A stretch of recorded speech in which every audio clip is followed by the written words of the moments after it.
Hey there, this is going to be an example of an SSA triangle that has two solutions. So the information given, we have the two sides, little a and little b. And we also have angle A, which is across from side A. So the first question, given this SSA format, is whether there is at least one triangle. So the way we calculate that is to look at this height right here. In order for there to be at least one triangle, this distance, 445.5, has to at least reach the base here. And if it's not at least h, then we know that we have no triangles. So to calculate that height, what we think about is this right triangle right here. And with this right triangle, we can use right triangle trigonometry to calculate that height.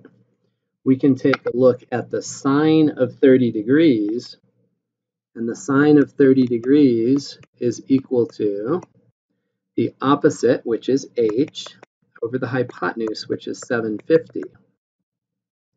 Solving for h, we get h is equal to 750 multiplied by sine of 30 degrees, and we know that sine of 30 degrees is 1/2. So this tells us that if that side length, which we're calling little a, if it's at least 375, then we are going to have at least one triangle. Now, to have two triangles, we need that side length to be bigger than h, which it is. 445.5 is bigger than 375, and it has to be less than 750. If this side A was bigger than 750, we'd have a huge triangle. It would come way down out here. There would be no space to tuck it under there, so we'd have one large triangle. But because side A is bigger than h and less than 750, we know there's two triangles. I'll refer to them as the inner triangle and the outer triangle. So the inner triangle is this one. The outer triangle is that one. And we solve for the outer triangle first because we're using law of sines. And in law of sines, we can only find acute angles. And up here, the angle I'm calling B prime is obtuse. So we want to find angle B first. We want to find this acute angle first. And if we know what that angle is, then we know what this angle is, because this triangle is an isosceles triangle, which tells us that this angle over here is 180 degrees minus angle B. So in other words, B prime is 180 minus B. So we'll find B first. So we come down here to find B, and we use law of sines. So sine of B divided by the side opposite it, which is 750. That's going to equal, this pair is known, so we put it in the same order. Angle on top, so sine of 30 divided by 445.5. We're going to multiply both sides by 750.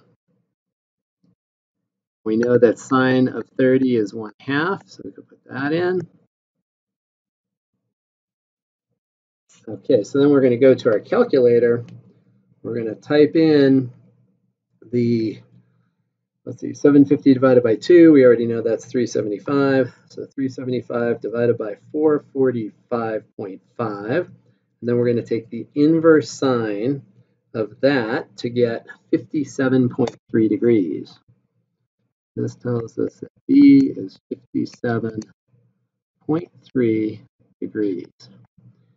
And once we have angle B, we can find angle C very easily. Angle C will be 180 minus 30 minus 57.3. Oop, going off the page a little bit. If we do that subtraction, so 180 minus 30 minus 57.3, we'll get 92.7 degrees. And that gives us almost the entire outer triangle. We have one thing left to solve for, that's little c. So we have big C and big B. To get little c, we again will use law of sines. And we're looking for little c, so I'm going to put that in the top left. And then in the denominator, we're going to have sine of capital C, so sine of 92.7 degrees. And we're going to use our known ratio. Our known pair is right there, except we're going to flip it because we're doing side on top and angle on the bottom right now. So 30. So this tells us that little c is equal to, we're going to go to our calculator, we're going to have 445.5 divided by 1/2 is the same as multiplication by 2. And then we're also going to multiply by sine of 92.7 degrees. That's going to give us a side length, if we round to the nearest tenth, of 890.0. 890.0. So now we have everything that we were asked to find.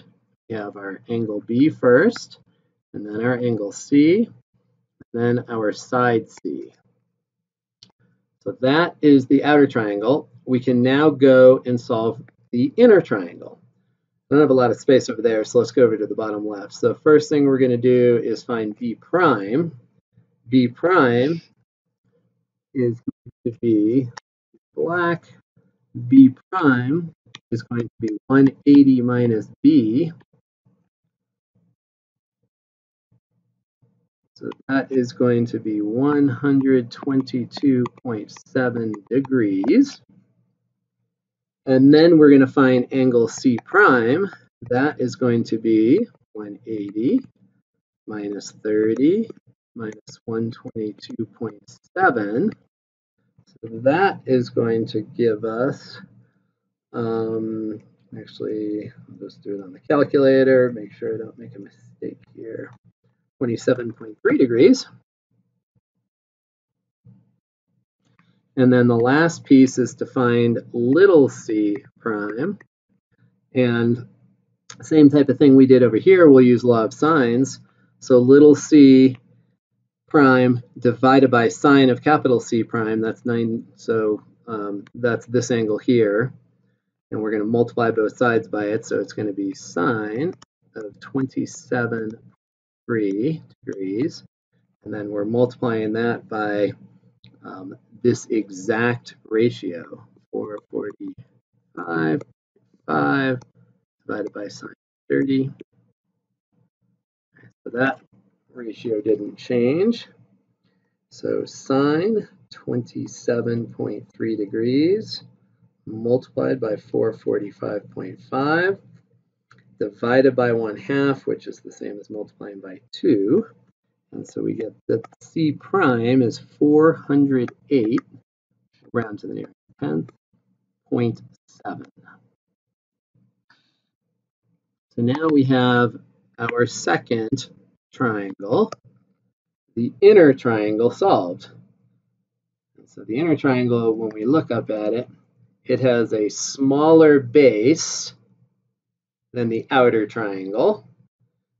That's reflected here. We have a 408.7 base versus an 890 base. And we have a larger angle in this lower right position. So B prime is larger than B, which we see reflected in our answers also. All right, that's it for now. I hope that helps.